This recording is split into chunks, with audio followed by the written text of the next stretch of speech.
Welcome to another VO radio show. My name's Andrew Peters. And my name's Robbo in stormy Sydney, as you can probably hear in the background, because I've got the window open. Oh, good boy. Yeah, well, it's pretty. You've had some inclement weather, I must admit.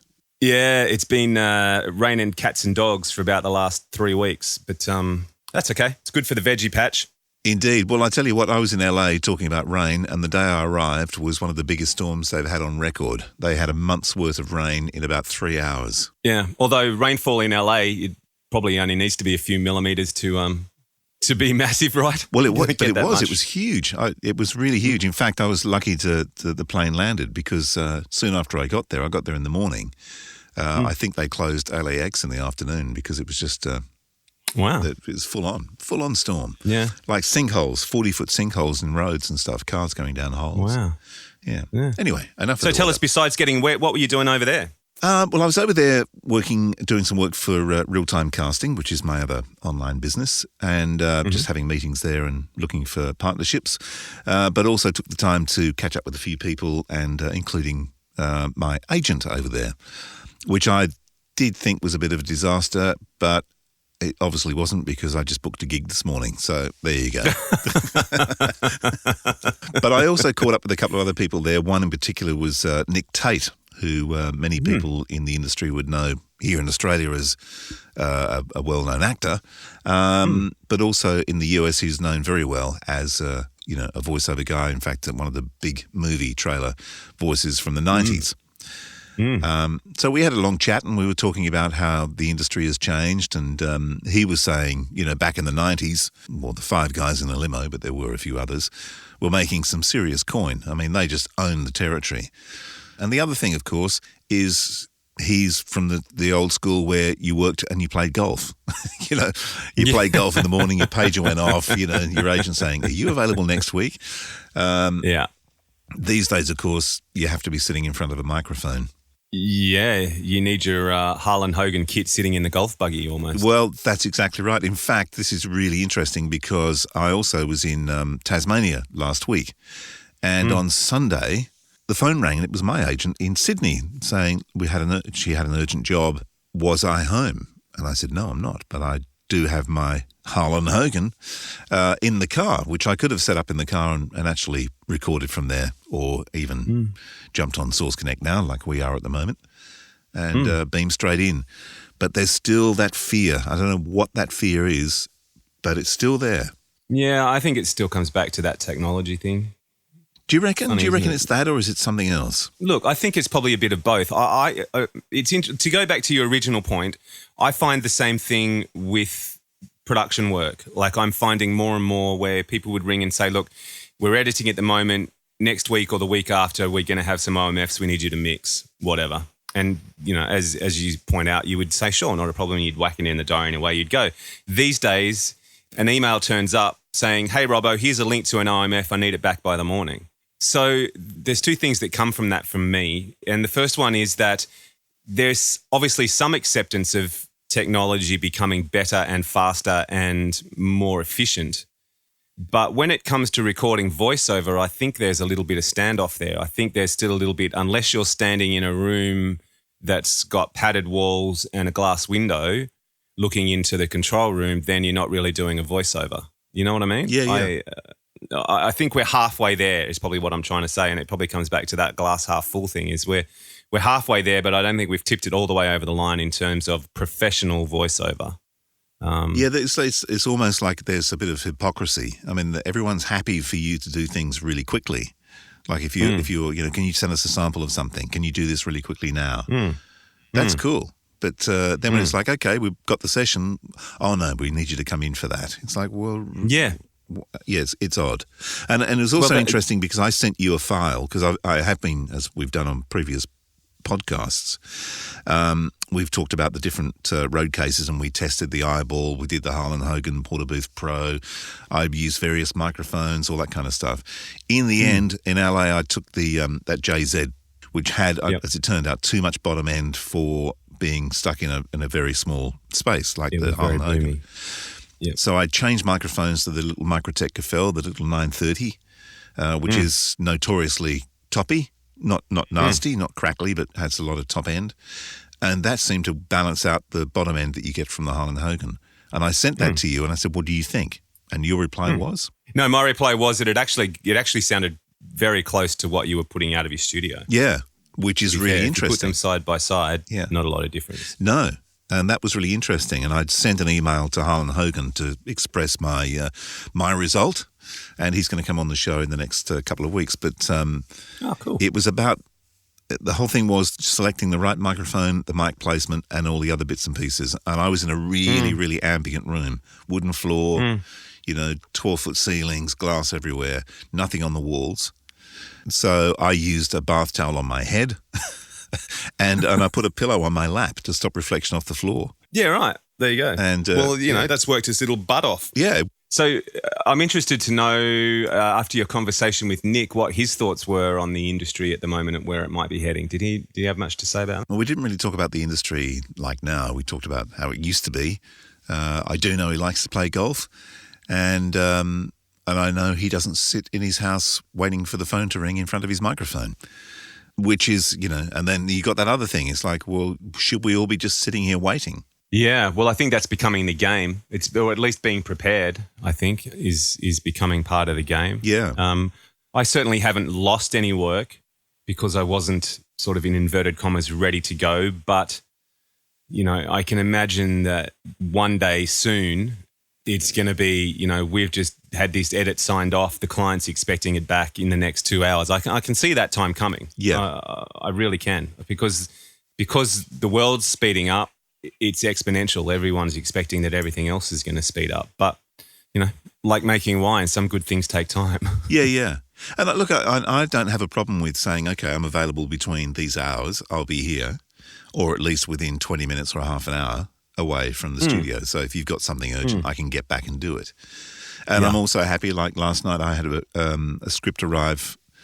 So I got the email last night saying, urgent, can you help? And it was like, yeah, sure. So I came straight in, recorded and sent it back. And, and I got the email back saying, thank you, just saved my life, basically. So, I'm always happy to do that kind of stuff if you're here. It's not a problem. Yeah. But I think, as talent and as an engineer, audio engineer, we have to set some kind of parameter. Yeah, I think you're right. And I guess that comes down to what you're prepared to do, I suppose. I mean, everybody's different. Everybody, there might be some people out there who are happy to say, yep, 3:00 in the morning, sure, send me an email or ring me and I'll do it. You and me, we'd be going, it's 3:00 in the morning, talk to me at 6. Yeah. So, I think that's part of it. The other thing is, I think, I think we've spoken about this before on a number of occasions, is it's up to people like you and me who are trying to do the, in inverted commas, work from home thing, but on a more professional level. I think it's up to us to continue that education. Yeah.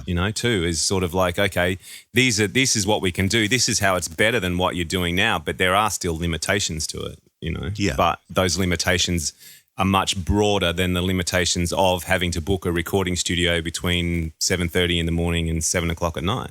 Yeah. In terms of, there's more flexibility there with what we can do than what a facility can do. I guess what I'm trying to say is that in terms of being a home studio, in inverted commas, it's not very often that I have client-attended sessions.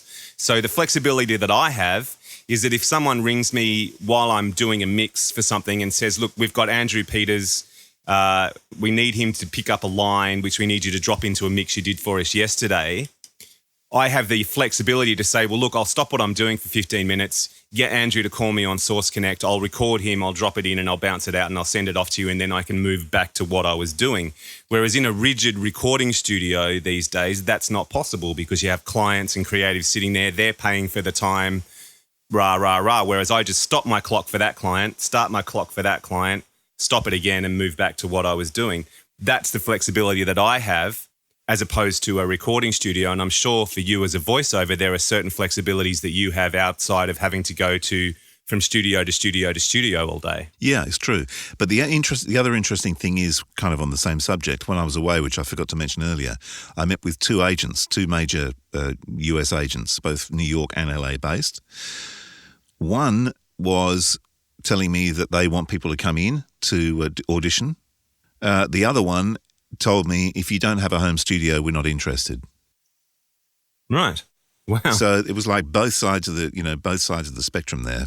From both sides of the coin. Yeah, from two major agents. They're both working completely differently. Let me ask you a question. Is there a difference in age between those two agents? Ownership? No, not necessarily. I think the people on the ground, yes, there was a difference in age, but I also think they had different kind of clients.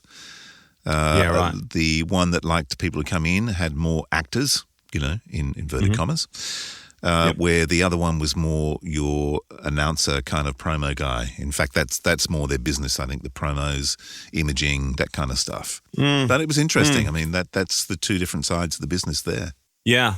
Yeah, you're hoping that we're heading in the right direction with all this. You're hoping that we're heading towards a utopia where your voice talent's sitting anywhere around the world, let's be honest. And every time you hit the talk back, it's not just talking to the next room, it's just talking to another room somewhere around the globe. I mean, it's not that much of a stretch to think that we can get to that point, I don't think. No, but the funny thing is, I also met with casting directors there. I met with 3 different casting directors. And they're purely, they historically voiceover casting directors. One had branched out and was doing a bit more on camera work. The one that was branched out and doing more on camera work, when I pitched the idea of working online, they freaked out. It's like, I'm not interested. I don't even want to know about any of the stuff. The other ones, they realised that a lot of their business was getting lost to the online casting sites. So what I was talking to them about was saying, look, our casting site, the real-time casting site, is different to the others. We still work with agents. We work with paymasters. We work with the union. That was the difference. And I was trying to encourage them to maybe partner up to make a traditional casting business with an online option.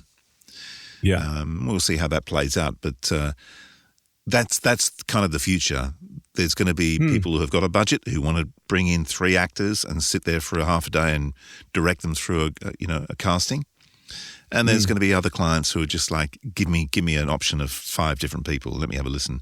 Yeah, don't like that one. That one, we'll go with that guy. Get them to read. Cool, done. I think the next generation of creative directors, writers, clients will be the ones to really get a handle on this whole "you don't need to be here to do it well" thing. Well, I'm hoping so anyway. I mean, it's certainly indications that I'm seeing that will be the case. Yeah, and look, you've got to. I always think about this business. If you're like yourself or myself, when you want to do this, just imagine you are a carpenter or a plumber. Either of those guys have to buy a truck. They have to buy all their tools. They have to be up to date with technology. So they make a big investment into their business. For some peculiar reason, people who do my side of the glass, when they set up at home, they're always looking for the cheapest option. Can I do it with a USB mic? Can I do it with this? Yeah. It's like, it's like turning up with a plastic, kids' tool set if you're a carpenter. Yeah. It's ridiculous. Yeah, so that's right. If you're serious about doing this, you've got to make the investment, and and to make the investment, you've got to make sure that you're actually going to make money out of this thing. That's right. And look, to be honest, just thinking about what you're saying, it's not always a huge investment. I mean, as you know, I do a couple of podcasts out of this studio. I spent $30 on a cable that allows me to plug my iPhone into my console and record interviews over the phone. As opposed to off Skype, which stops dropouts with stops up and down, Skype audio quality. Yep. It was a $30 lead, but it's made the quality of the product I put out improve by 200, 300%. So you don't always have to spend a lot of money to put out a better product. Yeah. But you've got to be thinking about the quality of what I'm doing and how can I do it better. But I think if you're voiceover talent and you don't have a proper setup, that's the people. That's how people perceive us sitting in our studios at home. They will use that as the yardstick and say, "I don't want to deal with these guys. I want you to come in because it could sound awful." Even if you give them a demo and say, "Look, this is what it sounds like," they've got this perception because of the ones that are not doing it properly. That's what I was going to say. It's probably because they've been burnt. Yeah. The first and second time around, they're going, well, hey, third time you're not going to get me. And that's why I think what Dan Hurst was talking about when we talked about the simulating voices, and he was saying that would probably take away the mum and dads who are sitting at home just making $50 a day kind of stuff out of doing on hold services. It will take that out. But my belief is that the The professionals in this business will invest a lot of money and set up a proper studio, and that will actually, get rid of all the people who are sitting on the periphery and, Well, I guess the thing that comes from you saying that and hearing you say that is, and something that I obviously do is that we need to be selling ourselves on that basis. Yeah, I agree. Sticking up, for someone like you on your website, stick up a file. This file was recorded in a motel room in Hobart. Yeah, yes, that's right. Yeah. Why wouldn't you? Hire me remotely. Here's a sample of what I send out. This is my studio sound. This is my remote sound. Yeah. You know what I mean? And all of a sudden people are going, oh, okay, well, it's not, Mr. Joe Bloggs under the stairs with a USB microphone and a towel over his head. Yeah. No, it's the guy with a towel over his head anyway. but you know what I mean. Yeah. The guy in the motel room with a towel over his head has a Harlan Hogan kit and a microphone that he's taken the time to send around a few different studios and take feedback and listen to the feedback and get it right. Yeah. As opposed to just saying, well, I've got a microphone, I can record stuff for you. Yeah. It was interesting. I should actually look at it, but Voice Over Atlanta, VO Atlanta was on last week, over the weekend. And I did see some stuff on their Facebook page that it was going to be extra pillows in each room because everyone was setting up their road kit and stuff. I would love to get a collection of those photographs. I think it would be hysterical. Yeah, I can imagine. Yeah. Anyway, I think we've covered that off quite nicely today, haven't we? I think so. I think we've vented. I feel better. I've had my half hour of therapy. Now I can carry on with the day, feeling positive. Lovely. All right. Well, catch you next time around. On ya. See ya. The VO Radio Show is produced in the studios of Voodoo Sound. To polish your next audio production, check us out at voodoo-sound.com. Find professional voices simply all in one place. Realtimecasting.com, including me.